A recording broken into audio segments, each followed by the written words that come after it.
서울 변두리. 오래된 상가 건물 2층. 간판도 낡아 글씨가 반쯤 지워진 그곳에 고운 표구 나는 작은 공방이 있다. 서영옥, 79. 50년 넘게 서화와 병풍을 표구해 온 손이다. 손가락 마디마디가 굵어지고 굽었지만 풀을 먹인 한지를 다루는 손끝만큼은 여전히 곱고 정확하다. 늦가을 오후. 창으로 들어오는 볕이 낮고 길다. 영욱은 작업대 위에 낡은 병풍 한 폭을 펼쳐놓고 오래된 배접지를 조심스럽게 떼어내고 있었다. 이 병풍은 지난주 어느 노신사가 맡긴 것으로 그의 선친이 아끼던 유품이라 했다. 낡은 것을 다루는 일은 늘 조심스럽다. 종이 한 장 밑에 무엇이 숨어 있을지 알 수 없기 때문이다. 영욱의 표구 인생은 그렇게 시작되었다. 20몇 살, 남의 집 살림을 살아주며 겨우 밥을 먹던 시절, 우연히 표구 공방에 잔심부름을 다니게 되었고, 낡은 종이를 새 것처럼 살려내는 그 일에 마음을 빼앗겼다. 찢어지고 바래고 얼룩진 것들이 손끝에서 다시 태어나는 걸 보며 영욱은 생각했다. 사람도 저렇게 다시 펴질 수 있다면 얼마나 좋을까. 그날 오후, 단골 손님인 조 노인이 낡은 종이 상자 하나를 들고 공방 문을 밀고 들어왔다. 사장님, 이거 좀 봐주시겠어요? 저희 어머니 유품을 정리하다가 나온 건데 이 안에 있는 사진첩도 표구가 될는지 모르겠어서요. 영욱은 안경을 고쳐 쓰고 상자를 받아 열었다. 누렇게 바랜 사진첩 안에는 오래된 흑백 사진들이 귀퉁이가 말린 채 꽂혀 있었다. 한 장 한 장 넘기던 영욱의 손이 문득 멈췄다. 나무로 된 2층짜리 여인숙 건물. 처마 끝이 살짝 휘어진 지붕. 마당 한쪽에 서 있는 오래된 감나무. 낯이 익었다. 아니, 낯이 익은 정도가 아니었다. 심장이 쿵 내려앉는 소리가 몸 안에서 들리는 듯했다. 영욱은 떨리는 손으로 사진을 뒤집었다. 빛바랜 만년필 글씨로 이렇게 적혀 있었다. 달래 여인숙. 손님방 셋째 칸. 경인년 10월. 경인년. 1950년. 영욱의 숨이 순간 멎었다. 70년도 더 지난 그 겨울. 아니, 초겨울의 기억이 폭우처럼 밀려들었다. 조 노인은 영욱의 낯빛이 달라진 것을 눈치채지 못한 채 계속 말을 이었다. 저희 어머니가 젊었을 때 그 근방에서 사셨다더라고요. 지금도 그 여인숙이 남아있는지 모르겠네요. 워낙 시골이라서요. 영욱은 대답 대신 사진을 오래도록 들여다보았다. 손끝이 사진 속 감나무 위를 처마 끝을 더듬듯 스쳤다. 살아오면서 단 하루도 잊은 적 없는 그 여인숙이었다. 단 하루도 잊은 적 없는 손님방 셋째 칸이었다. 그리고 그 방에서 마지막으로 손을 맞잡았던 오빠의 얼굴이 마치 어제의 일처럼 눈앞에 떠올랐다. 조 노인이 돌아간 뒤에도 영욱은 한참을 자리에서 일어나지 못했다. 작업대 위에 놓인 병풍도 풀을 먹인 한지도 잊은 채 낡은 사진 한 장만을 뚫어지게 바라보았다. 74년 전 9살 계집아이였던 자신과 16살 소년이었던 오빠가 함께 걸었던 피란 길이 낮고 긴 가을볕 속으로 하나둘 되살아나고 있었다. 창밖으로 해가 기울고 있었다. 공방 안 가득 풀 냄새와 오래된 종이 냄새가 배어 있었지만 영욱의 코끝에는 어느새 다른 냄새가 스치고 있었다.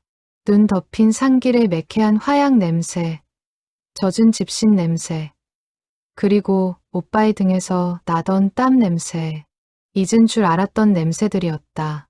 잊은 게 아니라 그저 오래도록 덮어두었던 것뿐이었다. 영욱은 낡은 사진을 조심스레 손수건에 싸서 서랍 깊숙이 넣었다. 그러고는 오래도록 닫아두었던 마음의 서랍 하나도 그날 저녁 처음으로 열어보기 시작했다. 공방 문을 닫을 시간이 지났는데도 영욱은 불을 끄지 못했다. 낡은 라디에이터가 낮게 웅웅거리는 소리를 내며 돌아가고 창밖으로는 퇴근길 자동차 불빛들이 하나둘 지나갔다. 영옥은 의자에 앉은 채 두 손을 무릎 위에 가지런히 모으고 오래도록 허공을 바라보았다.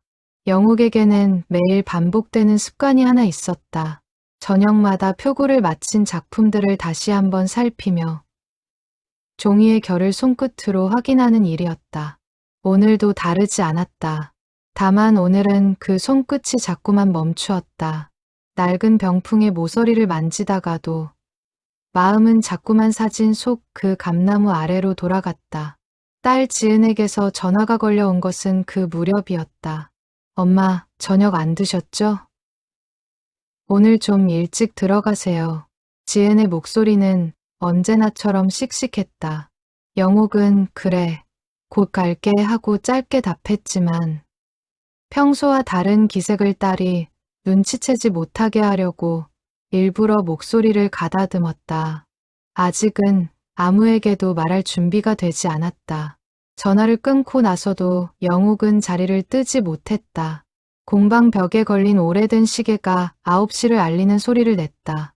그 소리를 들으며 영옥은 생각했다. 사람의 기억이란 참 이상한 것이라고. 70년을 넘게 켜켜이 다른 삶을 살아왔는데도 사진 한 장에 그 모든 세월이 한순간에 거치고 9살 그날로 곧장 데려다 놓을 수 있다는 것이. 영옥은 서랍을 다시 열어 손수건에 싼 사진을 꺼냈다.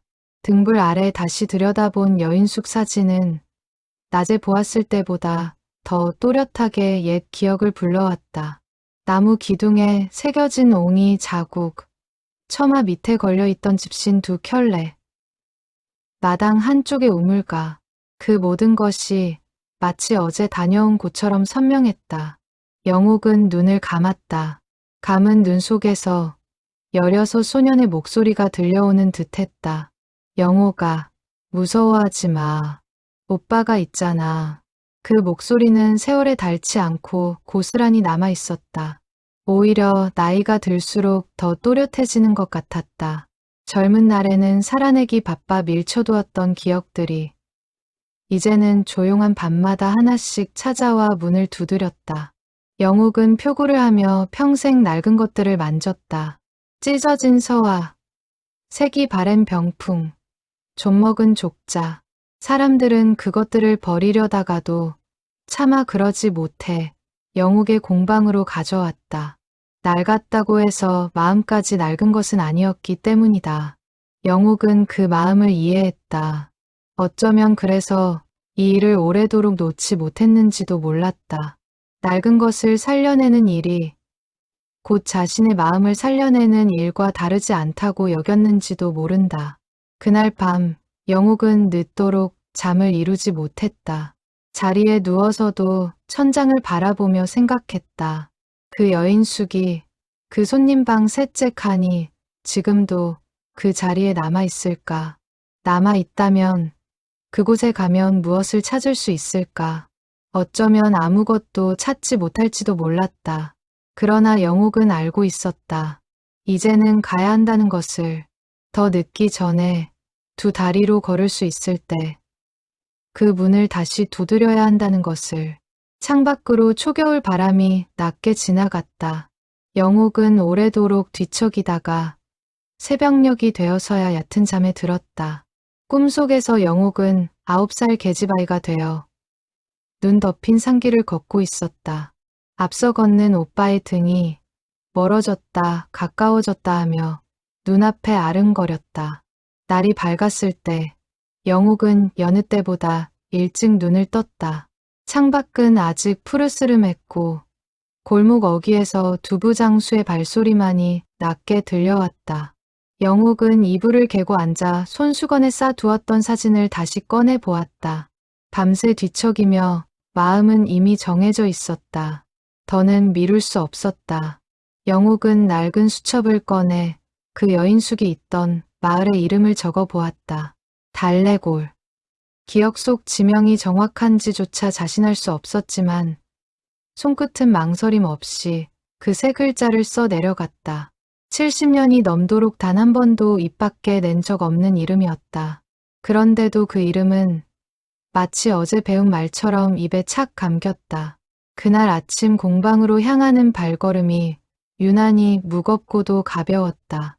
무거운 것은 마음속에 오래 눌러두었던 슬픔이었고, 가벼운 것은 이제야 그 슬픔을 마주할 용기를 냈다는 홀가분함이었다. 영욱은 공방 문을 열며 낮게 혼잣말을 했다. 오빠, 나 이제 갈게. 대답 없는 허공에 대고, 그러나 분명한 다짐이었다. 영욱은 오래도록 표구 일을 하며 깨달은 것이 하나 있었다. 낡은 종이는 아무리 조심스레 다루어도 손끝에서 바스러지기 쉽지만 그 위에 남은 먹빛만은 결코 지워지지 않는다는 것이었다. 사람의 기억도 마찬가지라고 영욱은 생각했다. 세월의 몸은 낡아가도 마음 깊이 새겨진 것들은 오히려 더 또렷해지곤 했다. 그녀는 그날 밤 그 사실을 다시 한번 온몸으로 실감하고 있었다. 1950년 초겨울, 하늘은 잿빛으로 낮게 내려앉아 있었고 길게 이어진 피란민 행렬 위로 진눈깨비가 흩날렸다. 서영호는 16살이었다. 그의 등에는 9살 난 여동생 영욱이 엎여 있었다. 영욱의 작은 손은 오빠의 목덜미를 꽉 붙잡고 있었고 언 손끝이 오빠의 살갗에 닿을 때마다 영우는 걸음을 재촉했다. 전쟁이 나기 전 이들 가족은 강 하나를 낀 작은 마을에서 살았다. 아버지는 마을에서 알아주는 목수였다. 대들보를 올리고 석가래를 짜는 솜씨가 좋아 이웃 마을에서도 종종 이를 청해 오곤 했다. 어머니는 삭바느질로 살림을 보탰고 겨울이면 화롯가에 앉아 영욱의 저고리를 짓곤 했다. 영우는 아버지를 따라다니며 대패질을 흉내내고 영욱은 그 곁에서 대패밥을 주어 소꿉놀이를 하던 그런 나날이었다. 그 평화로운 나날이 무너진 것은 순식간이었다. 마을 어귀까지 포성이 들려오던 날 밤 아버지는 식구들을 불러 모았다. 짐은 최소한으로 싸거라. 살아서 다시 만나는 게 우선이다. 어머니는 삶은 감자 몇 알과 소금 한 줌을 무명 보자기에 싸며 눈물을 훔쳤다. 영호는 그때까지도 이 모든 상황이 실감나지 않았다. 그저 학교에 가지 못하게 되었다는 사실이, 동무들과 헤어지게 되었다는 사실이 서운할 뿐이었다. 이튿날 새벽, 내 식구는 보찜을 지고 집을 나섰다. 아버지가 앞장서고 어머니가 영욱의 손을 잡고 영우가 맨 뒤에서 살림 보따리를 짊어졌다. 마당을 나서기 전 영욱은 문득 뒤를 돌아보며 마루 밑에 숨겨둔 강아지풀 인형을 챙기려 했으나 어머니가 그 손을 붙들며 고개를 저었다. 곧 돌아올 거야. 놓고 가자. 그 말이 훗날 그토록 오랜 세월 이루어지지 못할 약속이 될 줄은 아무도 몰랐다. 행렬은 남쪽을 향해 느리게 움직였다. 사람들은 저마다 등에 보찜을 지고 손에는 아이를 이끌고 발밑으로는 젖은 눈이 질척였다. 그러나 사흘째 되던 날 모든 것이 달라졌다. 산모퉁이를 도는 순간 어디선가 포성이 울렸고 사람들은 짐을 내던지고 사방으로 흩어졌다. 영호는 정신없이 영욱의 손을 잡아 끌었다. 영호가 뛰어. 뒤돌아보지 말고 뛰어. 소년의 목소리는 떨리고 있었지만 손만은 동생의 손을 놓지 않았다.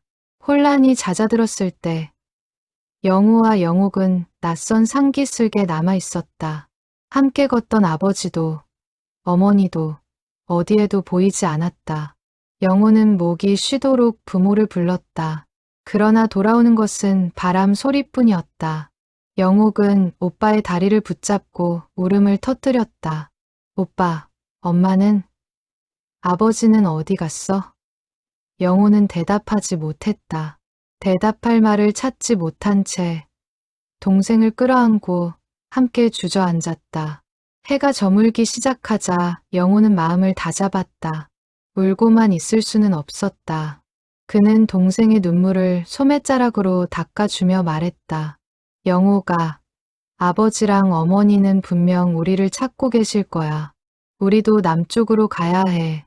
거기서 다시 만나기로 했잖아. 사실 그런 약속은 없었다.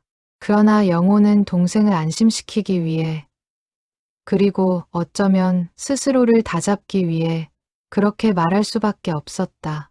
영호는 어머니가 떠나기 전 마지막으로 건넸던 말을 떠올렸다. 영호야, 내가 이제 이 집의 장남이다. 무슨 일이 있어도 동생 손을 놓으면 안 된다. 그 말이 헤어지고 나서야 비로소 온몸을 무겁게 짓눌렀다. 어머니는 마치 이런 일을 예감이라도 한 듯했다. 영호는 동생의 작은 손을 내려다보며 그 손만은 세상 무엇과도 바꾸지 않겠다고 마음속으로 몇 번이고 되뇌었다. 그날부터 오누이의 걸음이 시작되었다. 영호는 동생을 업을 수 있을 때는 업고 힘이 붙이면 손을 꼭 잡고 걸렸다. 길에서 마주치는 어른들에게 밥 한 술을 얻어먹기도 하고 때로는 하루 종일 굶은 채 걷기도 했다. 발이 부르트고 집신이 해져도 두 사람은 멈추지 않았다. 남쪽으로 향하는 사람들의 물결에 몸을 맡긴 채였다. 이틀째 밤, 영호는 낯선 헛간에서 동생을 재우며 자신의 저고리를 벗어 덮어주었다. 얇은 호토 차림으로 동생 곁에 웅크린 채 그는 잠들지 못하고 뜬 눈으로 밤을 지새웠다. 어디선가 멀리 개 짖는 소리가 들려올 때마다 몸이 움찔거렸다. 16 소년의 어깨에 지워진 무게는 또래 아이들이 감당하기에는 너무 큰 것이었다. 그러나 영호는 그 무게를 내색하지 않았다. 동생 앞에서만큼은 흔들리지 않는 오빠이고 싶었다. 영옥은 어렸지만 눈치가 빨랐다. 오빠가 자신 몫의 감자를 슬쩍 자신에게 더 밀어주는 것도, 추운 밤이면 낡은 저고리를 벗어 자신을 감싸주는 것도 다 알고 있었다. 그러면서도 영옥은 아무 말도 하지 않았다. 그저 오빠의 손을 더 꽉 붙잡을 뿐이었다. 그 손의 온기가 그 시절 영옥이 가진 유일한 안전이었다. 사흘째 되던 날, 함께 걷던 피란민 무리 중 한 노파가 영옥의 머리를 쓰다듬으며 말했다. 쯧쯧, 어린 것이 무슨 죄가 있다고. 영옥은 그 말을 듣고도 울지 않았다. 그저 오빠의 손을 더 세게 쥘 뿐이었다. 영호는 그런 동생의 모습에 오히려 마음이 저렸다. 아직 응석을 부려도 좋을 나이에 동생은 이미 울음을 참는 법을 배우고 있었다. 닷새째 되던 날 저녁, 오누이는 지칠 대로 지쳐 있었다. 발은 퉁퉁 부었고 입술은 갈라져 피가 맺혔다. 영옥은 더 이상 걷지 못하겠다며 길가에 주저앉았다. 영호는 동생을 다시 등에 업으려 했지만 그 역시 다리가 후들거렸다. 그때 저 멀리 산모퉁이를 돌아 희미한 불빛 하나가 눈에 들어왔다. 나무로 지어진 2층 건물, 처마 끝에 걸린 낡은 등불이었다. 저기 불빛이 있어. 영호가 조금만 더 가면 돼. 영호는 동생을 다시 일으켜 세우며 마지막 힘을 짜냈다. 영옥은 오빠의 등에 얼굴을 묻은 채 고개를 끄덕였다. 두 사람은 그렇게 서로에게 기대어 마지막 남은 걸음을 옮겼다. 그 불빛이 훗날 두 사람의 삶을 갈라놓게 될 곳이라는 것을 그날의 오누이는 알지 못했다. 가까이 다가갈수록 나무 대문 위에 걸린 낡은 나무 현판이 눈에 들어왔다. 서툰 글씨로 쓰인 세 글자. 달래여인숙. 영호는 그 앞에 서서 잠시 숨을 골랐다. 동생의 손을 다시 한번 꽉 쥐고 그는 대문을 향해 조심스레 걸어갔다. 문 안쪽에서 흘러나오는 온기가 지친 오누이를 향해 손짓하듯 스며 나오고 있었다. 영호는 대문을 두드리기 전 잠시 망설였다. 주머니를 뒤져보았지만 손에 잡히는 것은 몇 푼 안 되는 동전 몇 입뿐이었다. 하룻밤 묵을 값이 될지조차 알 수 없었다. 그러나 등에 업힌 동생의 가쁜 숨소리를 느끼며 그는 더 망설일 수 없었다. 소녀는 마른 침을 삼키고 떨리는 주먹으로 나무 대문을 조심스레 두드렸다. 두드림 소리는 생각보다 크게 울렸다. 영호는 순간 몸을 움츠렸다. 이 어수선한 시국에 낯선 이의 방문이 반가운 소식이 아닐 수도 있었다. 그러나 잠시 후 안쪽에서 인기척이 들리고 발소리가 가까워졌다. 문틈으로 새어나오던 불빛이 점점 커지더니 이윽고 삐걱이는 소리와 함께 나무 대문이 열렸다. 그 문 너머로 오누이의 남은 생을 바꾸어 놓을 사람들의 얼굴이 나타났다. 영호는 그 순간까지도 이 낯선 문 너머에 어떤 인연이 기다리고 있을지 짐작하지 못했다. 그저 하룻밤 몸을 누일 곳이 절실했을 뿐이었다.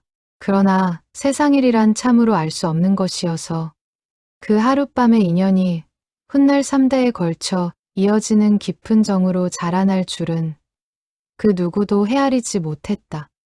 소년의 떨리던 주먹질 한 번이 70년이 넘는 세월의 첫 페이지를 열고 있었다. 훗날 영호는 그 순간을 몇 번이고 떠올리게 된다. 낯선 문 앞에서 느꼈던 두려움과 안도감이 뒤섞인 그 짧은 순간이 자신과 동생의 운명을 완전히 다른 방향으로 이끌어 갈 줄은 꿈에도 몰랐다. 사람의 인생이란 이렇게 우연히 두드림 문 하나로도 송두리째 바뀔 수 있는 것이었다. 그날 밤 그 문 안쪽에서 새어나오던 온기는 이후 74년이 넘도록 두 사람의 삶 곳곳에 흔적을 남기게 된다. 영호는 그 순간까지도 자신들의 삶이 이 낯선 대문 하나를 사이에 두고 완전히 달라지리라는 것을 알지 못했다. 그는 그저 오늘 밤 하루 동생을 따뜻한 곳에 재울 수 있기를 바랄 뿐이었다. 그러나 세상일이란 때로 아주 작은 우연이 가장 큰 인연으로 이어지는 법이었다. 이분 안에서 만나게 될 두 사람이 훗날 영옥에 남은 유년 시절 전부를 품어주게 되리라는 것을 그날 밤 소녀는 짐작조차 하지 못했다. 문을 연 사람은 초로의 사내였다. 등불을 든 손이 먼저 눈에 들어왔고 그 뒤로 주름진 얼굴이 드러났다. 사내의 이름은 최판돌. 이 여인숙의 주인이었다. 그는 문 앞에 선 남매를 위아래로 훑어보더니 별다른 말 없이 문을 활짝 열어 젖혔다. 밤바람이 매섭다. 얼른 들어오너라. 그 한마디에 영호는 참았던 숨을 길게 내쉬었다. 달래 여인숙은 오래된 2층 목조 건물이었다. 마당 한쪽에는 늙은 감나무가 서 있었고 그 아래로 작은 우물이 자리했다. 처마 끝에는 대대로 내려온 것으로 보이는 낡은 풍경이 걸려 있어 바람이 불 때마다 은은한 소리를 냈다. 전쟁의 혼란 속에서도 이 여인숙만은 마치 시간이 비켜간 듯 고요하고 평온한 기운을 품고 있었다. 안채에서 인기척을 듣고 나온 최판돌의 아내 인분이가 부엌에서 뜨거운 물을 데워왔다. 그녀는 영옥의 언손발을 보고는 혀를 찼다. 아이고, 이 어린 것이 이 추위에 여기까지 걸어왔단 말이오.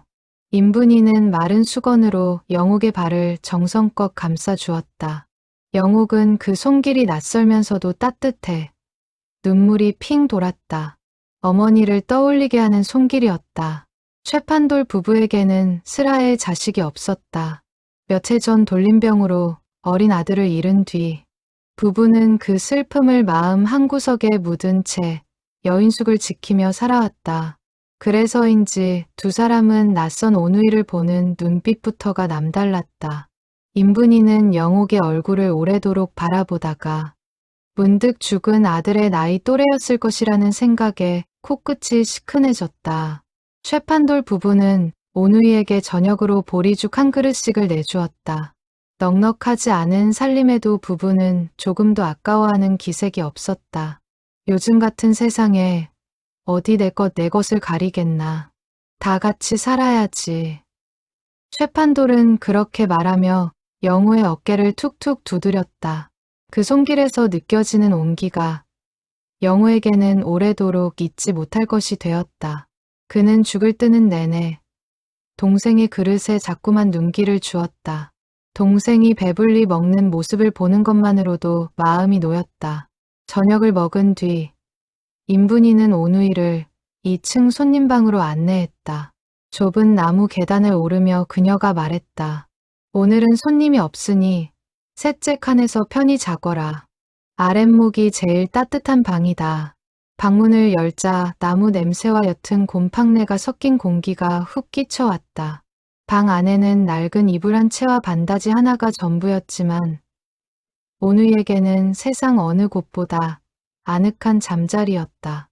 인분이가 방을 나선 뒤 영호는 이불을 펴고 동생을 눕혔다.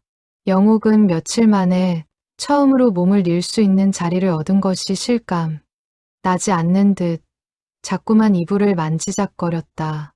오빠, 우리 여기서 계속 살면 안 돼? 영옥의 물음에 영호는 잠시 말을 잇지 못했다. 그러다 동생의 머리를 쓰다듬으며 부드럽게 답했다. 그럴 순 없지만 오늘 밤은 푹 자자. 내일은 또 걸어야 하니까. 영옥은 쉽게 잠들지 못했다. 낯선 천장 무늬를 올려다보며 자꾸만 부모님 생각에 눈물을 훔쳤다. 영호는 그런 동생을 품에 안고 어릴 적 어머니가 들려주던 예시이야기를 기억나는 대로 풀어냈다. 나무꾼과 선녀 이야기, 호랑이와 곶감 이야기. 서툰 솜씨였지만 영옥은 오빠의 낮은 목소리에 조금씩 마음이 놓이는 듯했다. 이야기가 끝나갈 무렵 영옥이 문득 물었다. 오빠, 우리 다시 헤어지면 어떡해? 그 질문에 영호는 가슴이 철렁했다. 그는 동생을 더 꼭 끌어안으며 단호하게 말했다. 그런 일 없어. 오빠가 절대 내 손 놓지 않을 거야. 그 말은 진심이었다. 그러나 세상 일이란 소년의 다짐만으로는 어찌할 수 없는 것들이 있다는 것을 그날 밤의 영호는 아직 알지 못했다. 영옥이 잠들기 직전 영호는 문득 벽 한쪽에 눈길이 갔다. 낡은 벽지가 군데군데 벗겨져 나무 기둥이 드러나 있었다.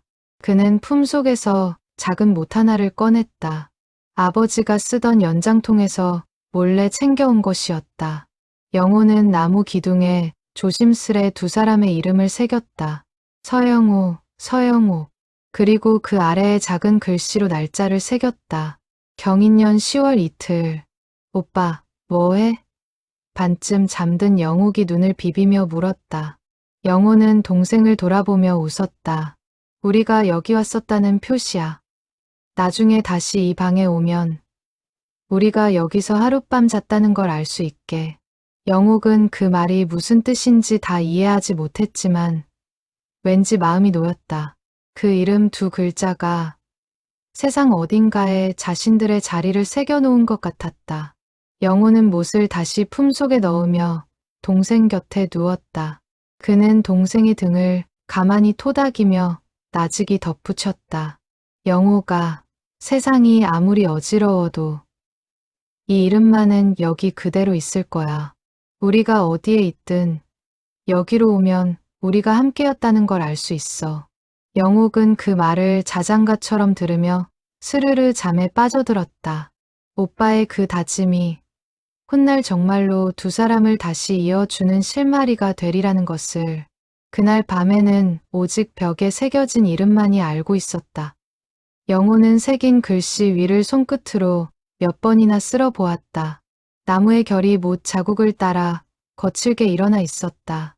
그는 문득 아버지가 대들보에 상량문을 새기던 모습을 떠올렸다. 집을 짓는 목수는 언제나 그 집의 내력을 나무에 새겨두곤 했다. 영호는 자신이 지금 하고 있는 일이 어쩌면 아버지에게서 물려받은 무의식적인 습관일지도 모른다고 생각했다. 사람은 사라져도 새겨진 이름은 남는다는 것을 그는 어렴풋이 알고 있었다. 그날 밤 오누이는 서로를 꼭 끌어안은 채 잠이 들었다. 창밖으로는 늦가을 바람이 나무 문을 낮게 흔들었고 처마 끝 등불은 밤이 깊도록 꺼지지 않았다. 그것이 두 사람이 함께 보낸 마지막 밤이 될 줄은 그 누구도 알지 못했다. 벽에 새겨진 두 개의 이름만이 그날 밤의 온기를 고스란히 품은 채 시간의 흐름 속에 남게 될 것이었다. 깊은 밤, 인분이는 잠든 오누이의 방문을 살며시 열어보았다. 서로를 끌어안고 잠든 두 아이의 모습이 죽은 아들의 어릴 적 모습과 겹쳐 보였다. 그녀는 방 안으로 들어가 흘러내린 이불을 다시 여며주고 한참을 그 곁에 앉아 있었다. 그러고는 낮게 혼잣말을 했다. 부디 이 아이들만은 어디서든 무사히 자라야 할 텐데 그 바람이 훗날 어떤 형태로 이루어질지 그녀 자신도 알지 못한 채였다. 최판돌 역시 잠들지 못하고 마당을 서성였다. 그는 담뱃대에 불을 붙이려다 말고 감나무 아래 우물을 오래도록 내려다보았다. 세상이 어지러운 시절이었다. 오늘 밤 이곳을 다녀가는 숱한 피란민 중에서도 유독 저 어린 오누이의 눈빛이 마음에 걸렸다. 무언가를 지키려는 눈빛. 그러면서도 언제 무너질지 모르는 위태로운 눈빛이었다. 최판돌은 그 밤 자신이 할 수 있는 한 저 아이들을 돌보아야겠다고 마음속으로 다짐했다. 밤이 깊어질수록 바람소리는 잦아들었다. 셋째 칸방 안에는 두 아이의 고른 숨소리만이 낮게 이어졌다. 벽에 새겨진 이름 두 글자는 어둠 속에서 보이지 않았지만 분명 그 자리에 남아 있었다.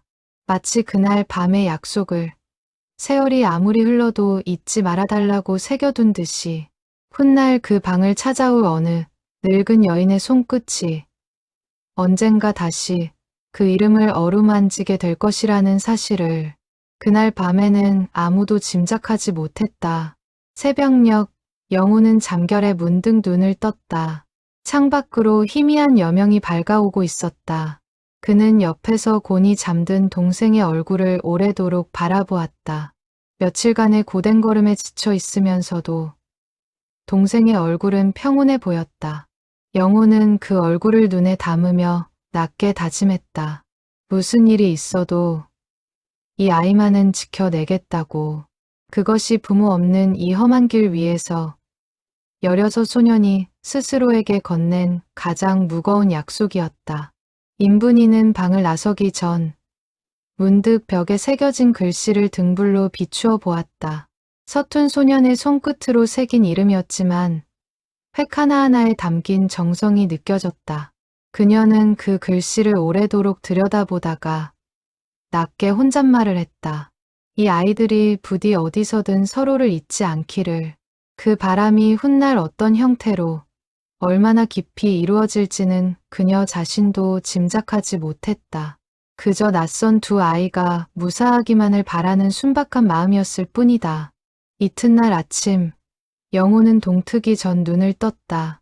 옆에서 곤히 잠든 영옥의 얼굴을 한참 들여다보다가 조심스레 몸을 일으켰다. 밤새 내린 서리로 마당이 하얗게 물들어 있었다. 최판돌은 벌써 일어나 마당을 쓸고 있었고 인분이는 부엌에서 아침 죽을 끓이는 중이었다. 영호는 마당으로 나가 최판돌에게 다가갔다. 아저씨, 혹시 이 근방에 피란민들 소식을 들을 수 있는 곳이 있을까요? 부모님을 찾아야 해서요. 최판돌은 빗자루를 세워놓고 잠시 생각하더니 답했다. 면소재지에 가면 피란민 명부를 적어두는 곳이 있다더구나. 여기서 걸어서 1시간쯤 걸릴 게다. 영호의 눈이 번쩍 뜨였다. 부모님의 흔적을 찾을 수 있을지도 모른다는 희망이 가슴을 뛰게 했다. 영호는 잠시 고민에 빠졌다. 동생을 데리고 갈지 아니면 이곳에 두고 다녀올지. 밤새 무리한 탓인지 영옥은 아직 일어나지 못한 채 곤히 잠들어 있었다. 최판돌이 그 마음을 읽은 듯 말했다. 동생은 우리가 봐줄 테니 얼른 다녀오너라. 어린 것 데리고 다니면 발걸음만 더디다. 영호는 잠시 망설였지만 이내 고개를 끄덕였다. 1시간이면 다녀올 수 있는 거리였다.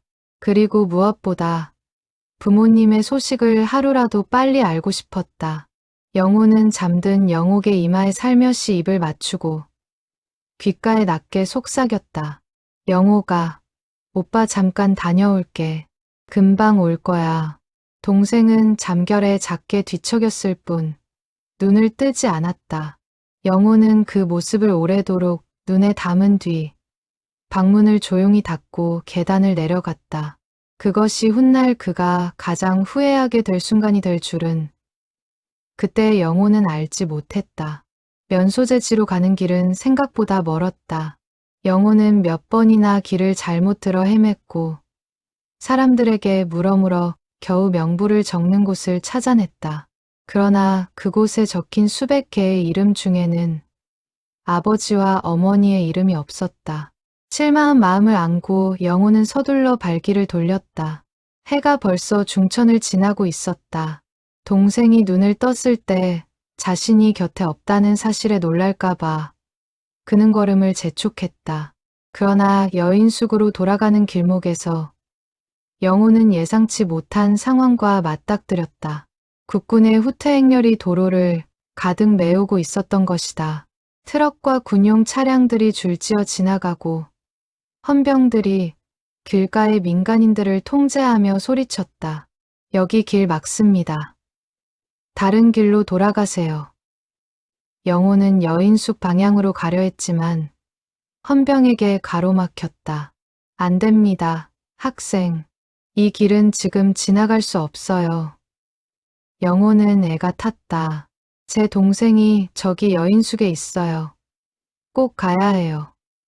그러나 그의 외침은 소란한 행렬 소리에 묻혀버렸다. 헌병은 그를 인정사정 없이 뒤로 밀어냈고 어느새 영호는 피란민들의 물결에 휩쓸려 반대 방향으로 떠밀리고 있었다.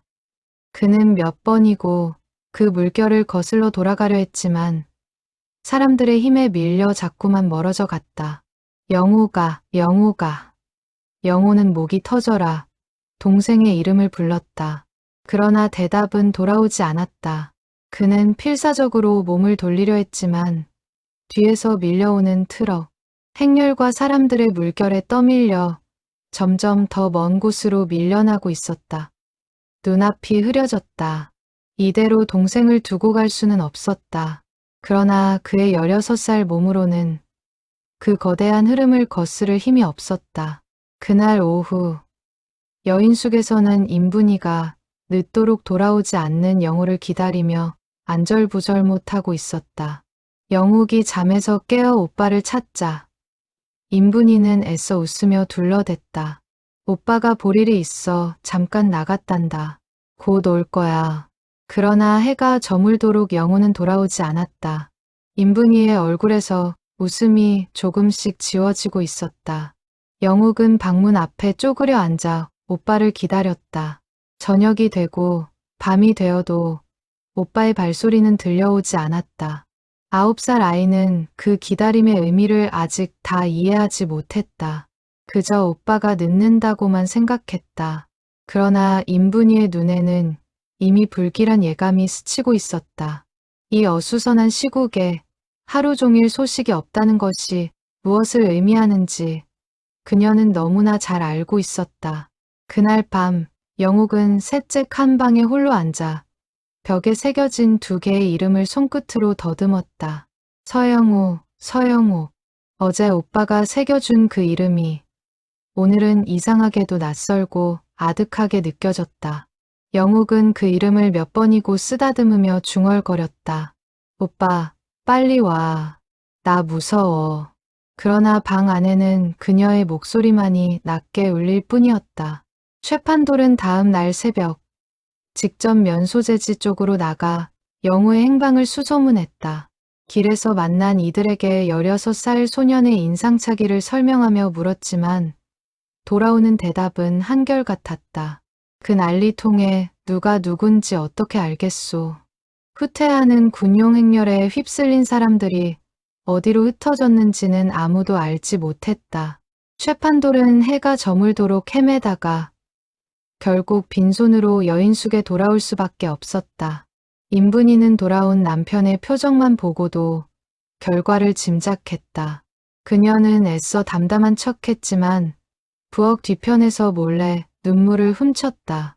그리고 다시 방으로 들어가 영욱 앞에서는 아무 일도 없다는 듯 밝게 웃어 보였다. 오빠가 조금 더 걸릴 것 같구나.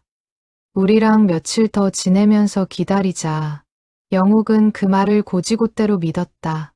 아직은 오빠가 반드시 돌아올 것이라 믿는 나이였다. 날이 하루 이틀 지나고 다시 열흘이 지났다. 영옥은 매일 아침 눈을 뜨면 가장 먼저 방문 쪽을 바라보았다. 오빠가 문을 열고 들어올 것만 같았다. 그러나 문은 늘 조용히 닫혀 있었다. 인분이는 그런 영옥을 볼 때마다 가슴이 미어졌다. 그녀는 남편과 상의 끝에 전쟁이 끝날 때까지 이 아이를 자신들이 거두기로 결심했다. 우리 아이라고 생각하고 키웁시다. 그러다 오라비가 돌아오면 그때 다시 보내면 될 일이고. 최판돌도 말없이 고개를 끄덕였다. 그렇게 영옥은 달래 여인 숙에서 자라기 시작했다. 낮에는 인분이를 도와 부엌일을 거들고 저녁이면 셋째, 칸방에 홀로 앉아 벽에 새겨진 이름을 손끝으로 쓰다듬는 것이 하루의 마지막 일과가 되었다. 그 이름을 만질 때마다 영옥은 오빠의 목소리를 떠올렸다. 오빠가 절대 내 손 놓지 않을 거야. 그 약속을 9살 소녀는 세월이 흘러도 잊지 않았다. 전쟁은 3년을 끌었다. 그동안 영옥은 12살이 되었다. 최판돌 부부는 자신들의 성을 붙여 영옥을 호적에 올리려 했으나 영옥은 완강히 거부했다. 저는 서영옥이에요. 오빠가 지어준 이름, 아니 아버지가 지어주신 이름이에요. 바꾸고 싶지 않아요. 그 고집스러운 눈빛에서 부부는 이 아이가 언젠가는 반드시 자신의 뿌리를 찾아 떠나리라는 것을 짐작했다. 그리고 그 짐작은 훗날 정확히 들어맞게 된다. 전쟁이 끝나고 휴전이 되던 해, 영옥은 13살이 되어 있었다. 그해 10월, 최판돌 부부는 영옥을 앉혀놓고 진지하게 이야기를 나누었다. 영옥아, 이제 세상이 조금씩 안정을 찾아가는구나. 내가 원한다면 우리가 학교도 보내주고 싶다. 하지만 언젠가 오라비가 돌아오면 너를 찾아 이곳으로 올지도 모르니 그때까지는 이 여인 숙에 내 자리를 남겨두마. 영옥은 그 말에 고개를 숙이며 눈물을 삼켰다. 부부의 그 조심스러운 배려가 어린 영옥의 마음에 오래도록 남았다. 영옥이 18이 되던 해, 그녀는 서울로 올라가 자립하겠다는 뜻을 밝혔다. 최판돌 부부는 몹시 서운해했지만 끝내 그 뜻을 꺾지 않았다. 인분이는 영옥의 짐을 싸주며 몇 번이고 눈물을 훔쳤다. 이 여인숙이 내 집이라 생각하고 언제든 힘들면 돌아오너라.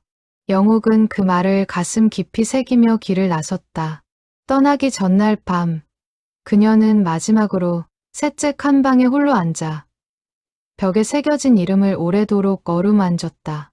오빠, 나 이제 이 집을 떠나. 하지만 언젠가 오빠가 여기 온다면 내가 여기 있었다는 걸 잊지 말아줘. 그로부터 며칠 뒤, 영옥은 딸 지은을 공방으로 불렀다. 지은은 50대 중반의 회사원으로 평소 바쁜 와중에도 어머니의 부름이라면 만사 제쳐두고 달려오는 딸이었다.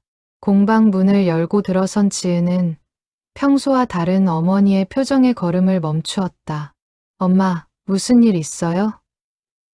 얼굴이 안 좋아 보여요. 영옥은 서랍에서 손수건에 싼 사진을 꺼내 딸 앞에 내밀었다. 지은아, 여기 이 여인숙 말이다. 엄마가 어릴 적에 오빠랑 하룻밤 묵었던 곳이야. 지은은 사진을 받아들고 눈을 크게 떴다. 어머니에게 오빠가 있었다는 이야기는 지은도 어릴 적 몇 번 들은 적이 있었다. 그러나 그것은 언제나 짧고 슬픈 한마디로 끝나는 이야기였을 뿐 자세한 내막을 들은 적은 없었다. 엄마한테 오빠가 있었다는 건 알았지만 이 사진은 뭐예요? 지은의 물음에 영옥은 천천히 그러나 담담하게 그날의 이야기를 풀어놓기 시작했다. 피란길에서 부모와 헤어진 일, 여인숙에서의 하룻밤, 벽에 새긴 두 사람의 이름, 그리고 다음 날 아침 오빠가 나가서 돌아오지 않았던 그 순간까지. 지은은 숨죽인 채 어머니의 이야기를 들었다. 74년 동안 마음속에만 담아두었던 이야기가 그날 처음으로 딸 앞에 펼쳐졌다. 이야기를 다 들은 지은의 눈에도 눈물이 고였다. 엄마, 그런 일이 있었는지 몰랐어요. 왜 이제까지 말 안 하셨어요? 영욱은 잠시 창밖을 바라보다가 나직이 답했다. 말한다고 뭐가 달라지겠니? 그저 마음에 묻어두고 사는 게 나았어. 그런데 이 사진을 보고 나니 더는 묻어둘 수가 없더구나. 사실 지은은 어릴 적부터 어머니에게서 알 수 없는 그리움의 그림자를 종종 느끼곤 했다. 명절이면 유독 말수가 줄어들던 모습, 10월이 되면 어딘가 먼 곳을 응시하던 눈빛. 어린 지은은 그것이 무엇인지 묻지 못한 채 자랐다. 어머니가 그 이야기를 온전히 꺼내놓은 것은 지은이 50평생 처음 겪는 일이었다. 그만큼 어머니에게 그 기억은 함부로 건드릴 수 없는 깊고 조용한 상처였던 것이다. 영욱은 딸의 손을 꼭 잡으며 말을 이었다. 지은아, 엄마 그 여인숙에 가 보고 싶다. 아직 그 자리에 있는지 가서 확인해 보고 싶어. 지은은 순간 걱정스러운 얼굴이 되었다. 어머니의 무릎 관절이 좋지 않은 지 벌써 몇 년째였고 최근에는 심장 검사에서도 의사가 무리한 활동을 삼가라는 당부를 했던 터였다. 엄마, 거기가 어딘지 정확히 알아요? 시골 산길이면 무릎도 안 좋으신데 힘들 텐데. 지은의 걱정은 단순한 만류가 아니었다. 딸로서 나이 든 어머니가 감당해야 할 감정의 무게가 얼마나 클지 지레 겁이 났던 것이다. 70년 넘게 묻어둔 그리움을 마주하러 가는 길이 자칫 어머니의 건강마저 위태롭게 할까 두려웠다. 그러나 동시에 지은은 어머니의 저 흔들리지 않는 눈빛을 이제껏 본 적이 없다는 것도 깨달았다. 그것은 말려서 될 일이 아니었다. 어렴풋이 기억나는 지명이 있어. 달래골이라고. 요즘은 인터넷으로 찾아보면 나오지 않을까. 영욱의 목소리에는 흔들림 없는 의지가 담겨 있었다.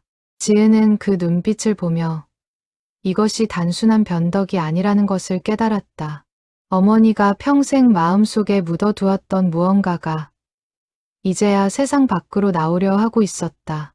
지은은 결국 마음을 정하고 어머니의 손을 마주 잡았다. 엄마, 알겠어요. 대신 제가 운전할게요.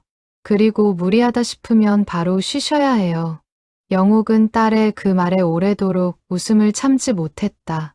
어릴 적 자신이 딸에게 늘 당부하던 말을 이제는 딸이 거꾸로 자신에게 하고 있었다.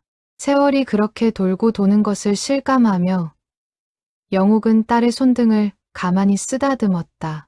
그날 저녁, 지은은 인터넷을 뒤져 옛 지명들을 검색하기 시작했다. 행정구역이 여러 번 바뀐 탓에 찾기가 쉽지 않았지만 마침내 어느 지역 향토지에서 달래골이라는 옛 지명과 함께 청소려관이라는 이름을 발견했다. 옛사진 속 건물과 놀랍도록 닮은 모습이었다. 지은은 떨리는 손으로 그 페이지를 어머니에게 보여주었다. 엄마, 여기에요. 아직 있어요. 지금도 운영하고 있대요. 영욱은 화면 속 사진을 오래도록 들여다보았다. 처마 끝의 곡선, 마당 한쪽의 감나무. 감나무는 세월만큼 더 굵어져 있었지만 분명 그 나무였다. 영욱의 눈에서 뜨거운 눈물이 흘러내렸다. 70년이 넘었는데 아직도 그 자리에 있었구나. 그 한마디에 담긴 감정을 지은은 온전히 다 헤아릴 수 없었지만 어머니의 눈물만은 온몸으로 느낄 수 있었다. 지은은 어머니의 눈물을 닦아주며 문득 자신이 그동안 어머니에 대해 얼마나 많은 것을 모르고 살아왔는지를 깨달았다. 50평생 딸로 살아오면서도 어머니의 가장 깊은 상처는 단 한 번도 들여다보지 못했던 것이다. 지은은 그것이 못내 미안하면서도 이제라도 그 상처의 곁을 지킬 수 있다는 사실에 오히려 감사한 마음이 들었다. 가족이란 서로의 슬픔을 뒤늦게라도 함께 나눌 수 있을 때 비로소 완전해지는 것인지도 몰랐다. 지은은 처음에는 어머니 혼자 가시는 것을 만류했다. 그러나 영욱의 결심이 워낙 확고했기에 결국 자신도 함께 가겠노라 나섰다. 엄마 혼자는 절대 안 보내요. 저도 같이 갈게요. 대신 무리하지 않기로 약속하세요. 영욱은 딸의 손을 마주 잡으며 고개를 끄덕였다. 오랜 세월 홀로 짊어졌던 그리움을 이제는 딸과 함께 나눌 수 있다는 사실이 조금이나마 위안이 되었다. 그날 밤 영욱은 오랜만에 깊은 잠을 잤다. 꿈속에서 그녀는 다시 9살 소녀가 되어 셋째 칸방문 앞에 앉아 있었다. 문 너머로 낯익은 발소리가 다가오고 있었다. 영욱은 꿈속에서도 그 발소리를 알아챌 수 있었다. 오빠의 발소리였다. 꿈에서 깨어난 새벽, 영욱의 베개는 눈물로 젖어 있었다. 그러나 그 눈물은 슬픔만이 아니라 오랫동안 기다려온 무언가를 향해 마침내 발을 내딛는 자의 벅찬 감정이기도 했다. 이튿날 아침, 영욱은 오랜만에 딸의 어릴 적 사진첩을 꺼내 보았다. 지은이 태어나고 자라는 동안 영욱은 늘 좋은 어머니가 되려 애썼다. 그러나 마음 한구석에는 늘 다 채우지 못한 빈자리가 있었다. 오빠에게 받았던 그 무조건적인 보살핌을 자신도 딸에게 온전히 물려주고 싶었지만 동시에 그 상실의 그림자가 자신도 모르게 딸에게 드리워지지는 않았을까 하는 걱정도 있었다. 이제라도 그 매듭을 풀어야 할 때였다. 지은은 회사에 며칠간 휴가를 냈다. 상사에게는 어머니와 급히 다녀올 곳이 있다는 말만 남겼다. 평소 좀처럼 개인적인 사정을 드러내지 않던 지은이었기에 동료들은 의아해했지만 더 캐묻지 않았다. 지은의 마음속에는 이제 오직 한 가지 생각뿐이었다. 어머니가 74년 동안 홀로 짊어져 온 그 무게를 이제는 자신이 함께 나누어 들어야 한다는 것이었다. 일주일 뒤 모녀는 짐을 꾸렸다. 영욱은 공방문에 사정으로 인해 며칠간 휴업합니다 라는 안내문을 붙이고 서랍 속 낡은 사진을 다시 한번 손수건에 정성스레 쌌다. 그리고 그 사진을 가슴께 옷 속 주머니에 조심스레 넣었다. 마치 74년 전 그날처럼 가장 소중한 것을 품에 안은 채 길을 나서는 것이었다. 이번에는 혼자가 아니었다. 딸의 손을 잡고 영욱은 마침내 그 문을 향해 걸음을 옮기기 시작했다. 떠나기 전날 밤, 영욱은 오랫동안 써온 낡은 일기장을 꺼내 마지막 페이지를 펼쳤다. 거기에는 지난 세월 동안 10월이 돌아올 때마다 몇 자씩 적어온 짧은 문장들이 있었다. 오늘도 오빠 생각이 났다. 오빠는 어디서 어떤 모습으로 살고 있을까? 영욱은 그 페이지 아래에 오랜만에 새로운 한 줄을 덧붙였다. 내일 드디어 그 문을 두드리러 간다. 펜을 쥔 손이 떨렸지만 마음만은 그 어느 때보다 단단했다. 출발하는 날 아침, 영욱은 오래된 조각칼 하나를 챙겼다. 표구 일을 하며 세필한 무늬를 새길 때 쓰던 작은 칼이었다. 지은이 의아해하며 물었다. 엄마, 그건 왜 챙기세요? 영욱은 잠시 뜸을 들이다 답했다. 혹시 모르니까. 그 방에 가면 남기고 싶은 게 있을지도 몰라서.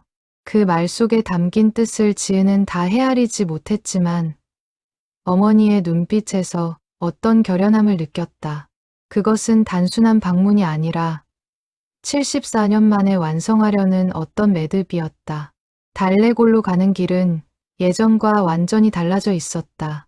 비포장 산길이었던 곳은 어느새 2차선 도로로 바뀌어 있었고 논밭이 있던 자리에는 낮은 아파트 단지가 들어서 있었다. 영욱은 차창 밖으로 스쳐가는 풍경을 바라보며 자신이 기억하는 세상과 지금의 세상 사이에 놓인 74년의 간극을 새삼 실감했다. 그러나 산자락의 능선만은 세월이 흘러도 변하지 않은 듯 낯익은 곡선을 그리고 있었다. 차 안에서 영욱은 내내 말이 없었다. 지은은 백미러로 어머니의 얼굴을 살피며 굳이 말을 걸지 않았다. 어떤 침묵은 위로보다 더 큰 존중이 될 수 있다는 것을 지은은 이날 처음으로 깨달았다. 창밖으로 스쳐가는 낯선 풍경 속에서 어머니는 자신만이 알아볼 수 있는 옛 흔적들을 하나하나 찾아내고 있는 듯했다. 저 언덕, 저 개울, 저 굽은 길. 지은의 눈에는 평범한 시골 풍경이었지만 어머니의 눈에는 74년 전 그날의 지도가 고스란히 겹쳐 보이고 있었다.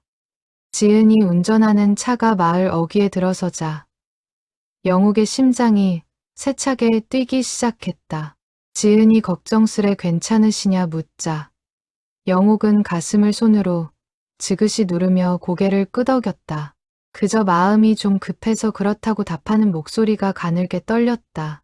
차는 좁은 마을길을 지나 이윽고 낮은 언덕 위에 자리한 2층 건물 앞에 멈춰 섰다. 건물 입구에는 청소려관이라는 현대식 간판이 걸려 있었지만 그 아래로 희미하게 옛 현판의 흔적이 남아 있었다. 영욱은 차에서 내려 한참을 그 자리에 서 있었다. 건물은 세월에 맞게 개보수되어 있었지만 지붕의 곡선과 처마의 기울기만은 사진 속 그 모습 그대로였다. 마당 한쪽에는 여전히 감나무가 서 있었다. 이제는 두 아름은 될 만큼 굵어진 그 나무를 보며 영욱의 눈에서 저절로 눈물이 흘러내렸다. 여기가 맞다고 떨리는 목소리로 그녀는 딸에게 말했다. 인기척을 느꼈는지 건물 안에서 한 남자가 걸어 나왔다. 60대 후반으로 보이는 그는 다부진 체격에 온화한 인상을 지니고 있었다. 예약한 분이시냐고 묻는 그에게 지은이 앞으로 나서며 사정을 설명했다. 예약을 한 것은 아니고 어머니께서 70년도 더 전에 이곳에 묵으신 적이 있다고 하셔서 잠시 둘러봐도 될지 여쭙는다는 것이었다. 남자의 눈빛이 순간 크게 흔들렸다. 70년 전이라면 혹시 어르신 성함이 어떻게 되시느냐고 그가 물었다. 영욱이 떨리는 목소리로 서영욱이라고 답했다. 남자는 한참을 말없이 영욱을 바라보다가 갑자기 눈시울을 붉히며 자신을 최두식이라 소개했다. 이 여관을 지은 최판도 어르신이 자신의 할아버지라는 말에 영욱은 순간 숨이 멎는 듯했다. 최두식의 목소리가 떨렸다. 할아버지께서 살아생전에 늘 말씀하셨다고 했다. 전쟁통에 하룻밤 재워준 오누이 이야기를 오라비는 이튿날 나가서 돌아오지 못했고 누이 동생은 몇 년을 저희 집에서 자랐다는 이야기를 설마 그 누이 동생분이시냐고 묻는 그에게 영욱은 대답 대신 고개를 끄덕였다. 목이 메어 말이 나오지 않았다. 최두식은 잠시 눈을 감고 마음을 가다듬은 뒤 다시 입을 열었다. 어릴 때부터 할아버지께 이 이야기를 수십 번도 더 들었다고 했다. 할아버지는 늘 그 이야기 끝에 언젠가 그 아이가 다시 이 문을 두드릴 거라고 그때까지 이 집을 지켜야 한다고 말씀하셨다는 것이었다.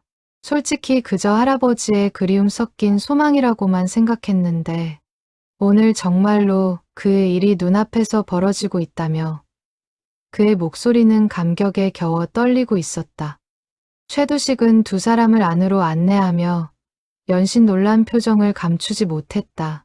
이런 날이 올 줄은 몰랐다며 할아버지와 할머니께서 살아 계셨더라면 얼마나 기뻐하셨을지 모른다고 말했다. 그의 목소리에는 진심 어린 반가움과 함께 오래전 세상을 떠난 조부모에 대한 그리움도 묻어 있었다.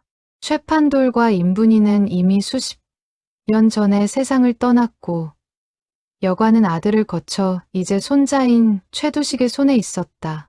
여관 안으로 들어서자 로비 한쪽 벽에 낡은 흑백 사진 몇 장이 액자에 걸려 있는 것이 보였다. 젊은 시절의 최판돌과 임분이가 여관 앞에서 찍은 사진이었다. 영욱은 그 사진 앞에 오래도록 서서 눈물을 훔쳤다. 마치 살아있는 사람에게 인사하듯 영욱은 사진 속 얼굴을 향해 나직이 고맙다는 말을 건넸다. 지은은 그 옆에 나란히 걸린 다른 사진들도 눈여겨보았다. 세월에 따라 조금씩 낡아가는 건물의 모습이 순서대로 걸려 있었다. 초가지붕이던 시절부터 기와를 얹은 시절, 그리고 지금의 현대식 외관까지.